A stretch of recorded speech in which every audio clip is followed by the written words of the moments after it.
بسم الله الرحمن الرحيم. اخواتي وحبايبي واصدقائي عشاق متابعين قناة جول كيبر، انا طبعا بعبر عن سعادتي الكبيرة جدا جدا ان انا بلتقيكم من جديد.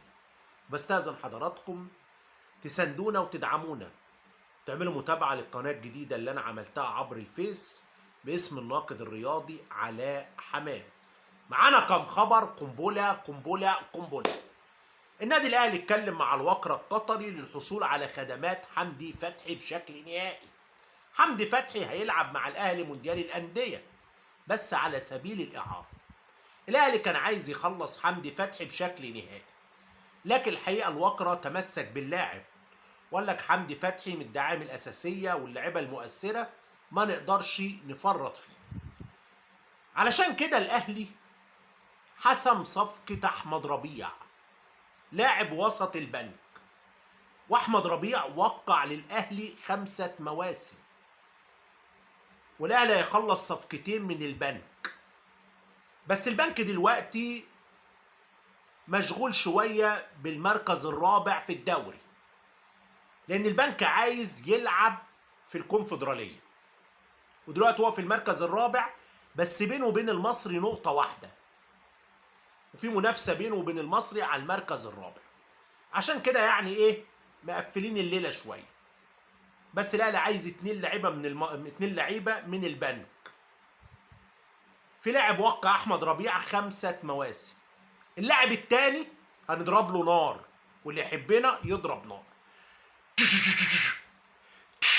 ضربنا نار ليه؟ معانا خبر ضرب نار. اللاعب الثاني اسامه فيصل. من ايام قليله مسؤولي النادي الاهلي كانوا عاملين اجتماع وجلسه مع وكيل اسامه فيصل للحديث معاه ووضع النقاط العريضه لانتقال اللاعب من البنك للنادي الاهلي. والاهلي ضاغط جامد لحسم صفقه اسامه فيصل وصفقه احمد ربيع في موضوع مهم جدا جدا وقضيه كبيره. علي غزال لاعب منتخب مصر السابق، علي غزال متهم في قضيه بالنصب على خالد عبد الفتاح لاعب النادي الاهلي، وحسام حسن لاعب مودرن سبورت الحالي. خلي بالكم حسام حسن كان بيلعب في سموحه، خالد عبد الفتاح كان بيلعب في سموحه، علي غزال كان بيلعب في سموحه. علي غزال كان في البرتغال والانتربول القى القبض عليه. مين كشف لنا الامور دي واعلن عنها؟ المحامي الشهير هيثم العريان. الاستاذ هيثم العريان قال لك تم القاء القبض على علي غزال، وعلي غزال موجود الان في اسم التجمع. والاستاذ الاستاذ هيثم الريان، استاذ هيثم الريان بيقول لك ان اللاعب متهم في قضيه نصب على بعض اللاعبين، وزي ما قلنا خالد عبد الفتاح لاعب الاهلي، حسام حسن لاعب مودرن سبورت. المبلغ المستحق على اللاعب اللي هو علي غزال، المبلغ المستحق عليه 22 مليون جنيه. المبلغ المستحق عليه 22 مليون جنيه. طبعا اللعيبه دي تقدمت ببلاغات، البلاغات راحت النيابه، بقت قضايا، تم القبض عليه في البرتغال، جه على مصر عليه 22 مليون جنيه للعيبه. الاستاذ هيثم العريان المحامي ذكر اساميهم. طبعا رقم كبير. عندنا بقى يا جماعه كابتن عادل مصطفى لاعب الاهلي السابق بيقول لك استبشروا خير بريفيرو اللي هو خوسيه ريفيرو الاسباني اللي هيتولى تدريب النادي الاهلي ومعانا جهازه الفني بالكامل. كابتن عادل مصطفى بيقول لك استبشروا بالراجل خير، وبيقول لنا قبل ما يجي البرتغالي جوزيه اللي حقق نتائج وبطولات عملاقه مع النادي الاهلي، قال لك قبل ما يجي ما كانش معروف قوي، وما كانش ليه انجازات كبيره ولا حقق نجاحات كبيره. ولما جه هنا حقق نجاحات جامده جدا مع النادي الاهلي. وعن المنافسه على الدوري، كابتن عادل مصطفى بيقول لك دوافع لعيبه الاهلي اكبر من لعيبه بيراميدز، ولاعيبه الاهلي مش عايزين يودعوا الموسم ده من غير بطوله، مش عايزين يودعوا الموسم من غير بطوله. وعادل مصطفى بيقول لك رغم ان المستوى الفني ما كانش عالي قوي في لقاء سيراميكا، لكن اللعيبه كانت عندها روح عاليه جدا وكان في رجوله جوه الملعب. اقول لحضراتكم الجهاز الفني للاسباني خوسيه ريفيرو مدرب النادي الاهلي الجديد. بس قبل ما اقول لكم الجهاز الفني اقول لكم على حاجه بسيطه. محمد شوقي نائب المدير الرياضي في النادي الاهلي كان عايز يرجع تاني للتدريب ومش عايز منصب نائب المدير الرياضي، واتكلم مع اداره الاهلي انه يكون موجود في الجهاز الفني لريفيرو. ريفيرو رفض لان عماد النحاس هيكون موجود. قال لهم لا النحاس لا شوقي، واحد بس كفايه يكون موجود معايا في الجهاز الفني كمدرب، هو يشتغل كنائب مدير رياضي، انا ما عنديش اي مشكله. فكده خلاص بقى الكابتن عماد النحاس هو المدرب العام مع الراجل، وطبعا معاه مدرب عام تاني هنقول اسمه دلوقتي. ومحمد شوقي يشتغل نائب مدير رياضي مع الكابتن محمد يوسف اللي هو يشغل منصب المدير الرياضي للنادي الاهلي. الجهاز الفني اللي موجود مع خوسيه ريفيرو مدرب عام اسمه سيرجيو المينارا. سيرجيو المينارا ده مدرب عام موجود معه هو وعماد النحاس. بعد كده مدرب اسمه كارلوس نودارا. مدرب اسمه كارلوس نودارا. بعد كده عندنا محلل اداء اسمه ريان جاكوباز. ريان جاكوباز ده محلل اداء. مدرب حراس المرمى هو مدرب حراس اليوفنتوس الايطالي، وده ما جاش معاه، ده خلال 48 ساعه بالكتير هيكون موجود في القاهره. هيكون موجود في القاهره. النادي الاهلي طبعا عنده موقعة البنك يوم السبت، موقعة مش سهله، موقعة قويه جدا. خلاص فاضل لنا موقعتين، بنك وفاركو، 6 بونت ونقفل الليله. كابتن عماد النحاس القائم باعمال المدير الفني للفريق شاهد مباراتين للبنك، مباراه بيراميدز واللي فاز فيها البنك 4-2، ودي من اروع مباريات البنك عبر تاريخه. المباراه الثانيه كانت مباراه الحرس واللي تعادل فيها البنك. رامي ربيعه وقع لنادي في السعوديه، العبد الله نمبر 1 نجم الكوكب، جبت لكم اسم النادي. وقع للفتح السعودي اللي بيدربه جوميز. هتقول لي ده الفتح بيصارع الهبوط، ممكن يهبط عادي. ربيعه ما عندوش ازمه ان هو يلعب مع الفريق في الدرجه الثانيه. وقع قد ايه للفتح السعودي؟ موسمين. الموسمين من غير نظام نسبه المشاركه والكلام ده، والموسمين ب1,600,000 دولار. والد رامي ربيعه بيقول لك انا مش عارف ايه الهجوم الكبير ده على رامي، ده رامي مش ابني، ده ابن النادي الاهلي. ووالد رامي ربيعه بيقول لك الامور لسه ما اتحسمتش، واحنا الخيار الاول بالنسبه لنا النادي الاهلي. وهو بيقول لك ان ابنه ما وقعش لاي نادي، بس انا بقول لك وقع للفتح موسمين ب1,600,000 دولار، الموسم ب800,000 دولار. موقع سوفا سكر العالمي، وده طبعا موقع متخصص في الارقام والاحصائيات، اختار افضل لاعب في الدوري المصري حتى الان امام عاشور، ومنح امام عاشور 8.1، وقال لك ان امام افضل لاعب في الدوري المصري، وهذا الامر حقيقه حقيقه حقيقه.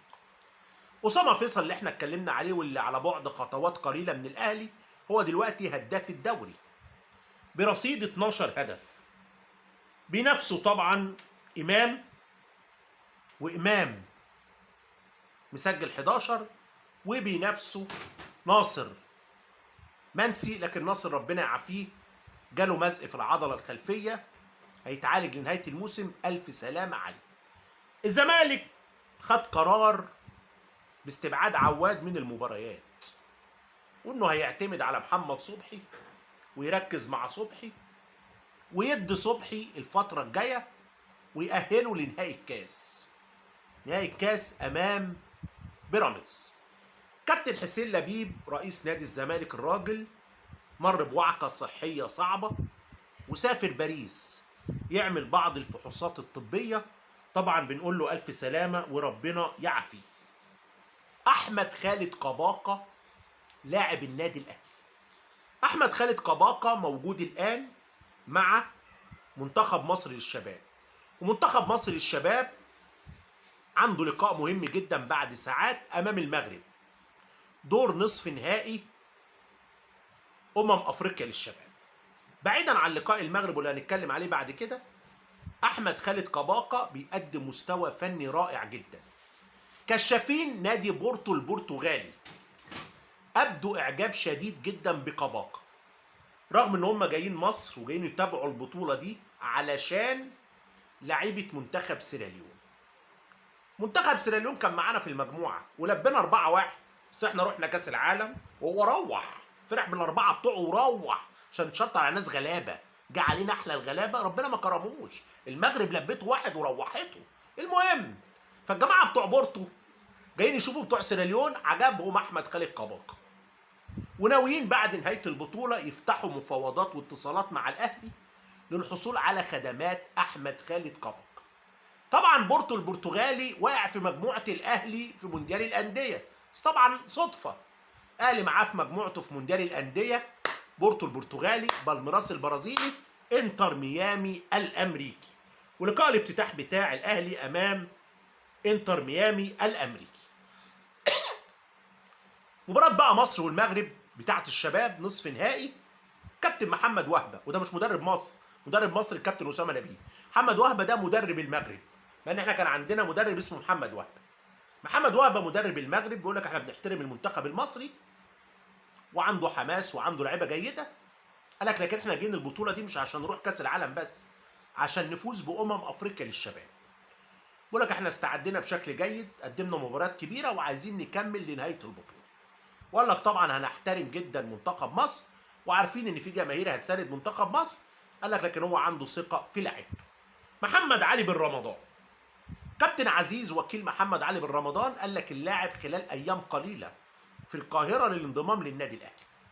روبي كين مدرب فريق فرانك فاروز المجري اللي بيلعب فيه محمد علي بن رمضان، استبعد محمد علي بن رمضان وطلعه بره، استبعده وطلعه من لقاء نهائي كاس المجر امام فريق باكسي.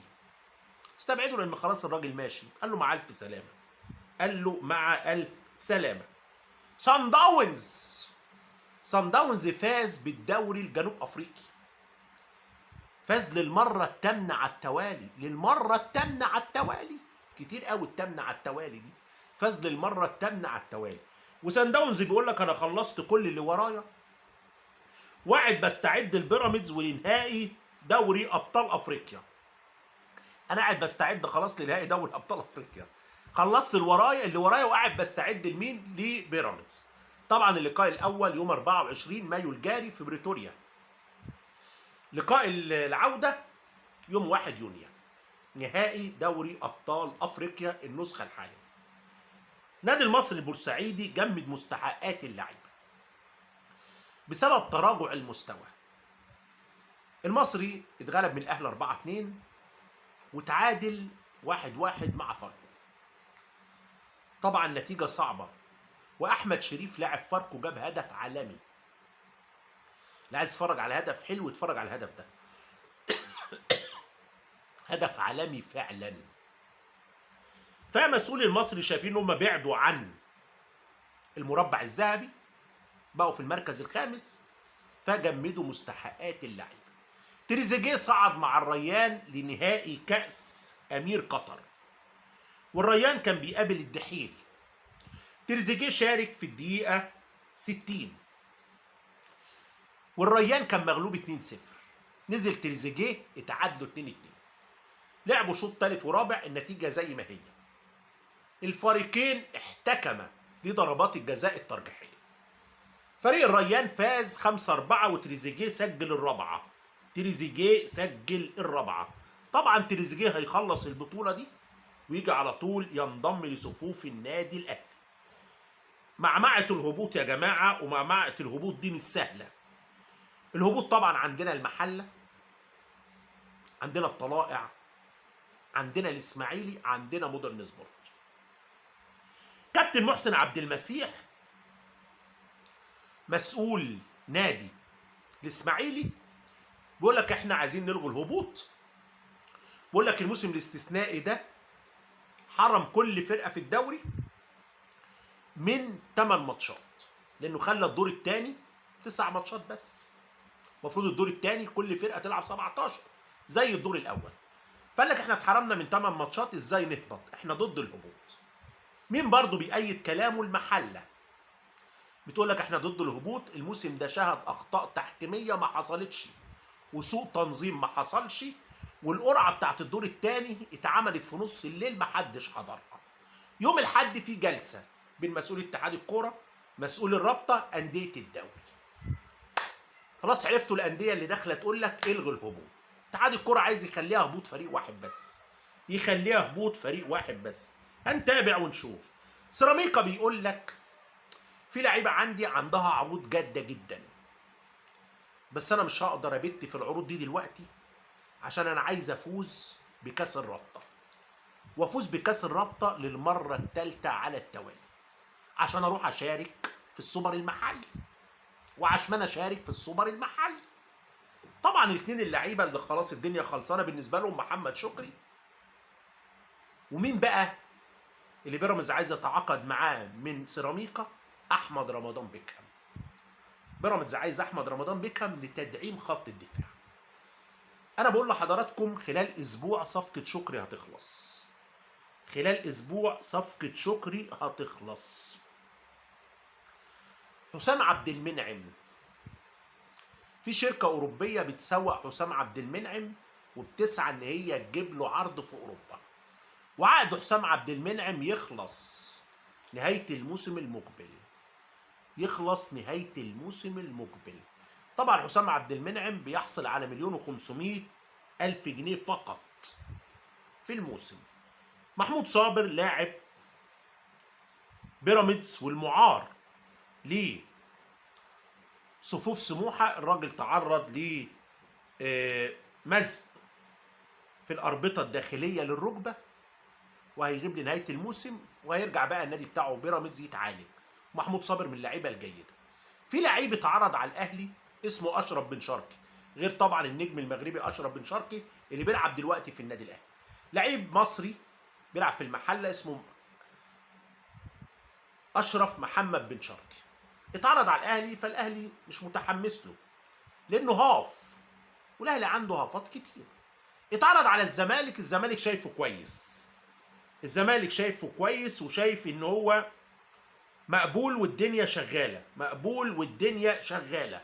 بس طبعا الزمالك عنده ازمه القيد، يفتح القيد بتاعه الاول وبعد كده يشوف طبعا قصته في مساله التعاقد مع صفقات جديده، مساله التعاقد مع صفقات جديده. منتخب مصر هيرتدي اللون الابيض والمغرب هترتدي اللون الاحمر، طبعا في اللقاء اللي لسه متكلمين عليه نصف نهائي افريقيا للشباب. نادي بتروجيت هيتعاقد مع احمد طارق سليمان، واحمد طارق سليمان حارس مرمى بيلعب في نادي بروكسي وابن الكابتن طارق سليمان وعامل شغل عالي جدا جدا. الزمالك هيفسخ عقد 2 محترفين اجانب تحت السن، لعيب اسمه كوستا ولعيب اسمه نضايا. وسيدي نضايا ده من السنغال، والغيني جيفرسون كوستا ده من غينيا. والزمالك هيفسخ عقد الاثنين لان طبعا الاثنين دون المستوى. في لاعب اسمه فريد الملالي، وده لاعب جزائري، واللاعب ده حر، عقده انتهى مع نادي انجيل فرنسي، واللاعب ده معروض على نادي بيراميدز، والملالي بيلعب هاف. الملالي بيلعب هاف، هو بيلعب في نادي انجي الفرنسي وخلاص عقده خلص وراحل عن انجي. والملالي فريد الملالي معروض على بيراميدز. هنشوف بيراميدز هتقول ايه. طبعا بيراميدز عندها محترفين جامدين، عندها محترفين جامدين، بس ممكن يكونوا هيجيبوه مكان اي حد في اللعيبه اللي عنده. شيروا اللايف عشان خاطري، شيروا اللايف عشان خاطري، شيروا اللايف. اخواتي وحبايبي واصدقائي، بشكركم جدا جدا. كان معكم الناقد الرياضي علاء حماد.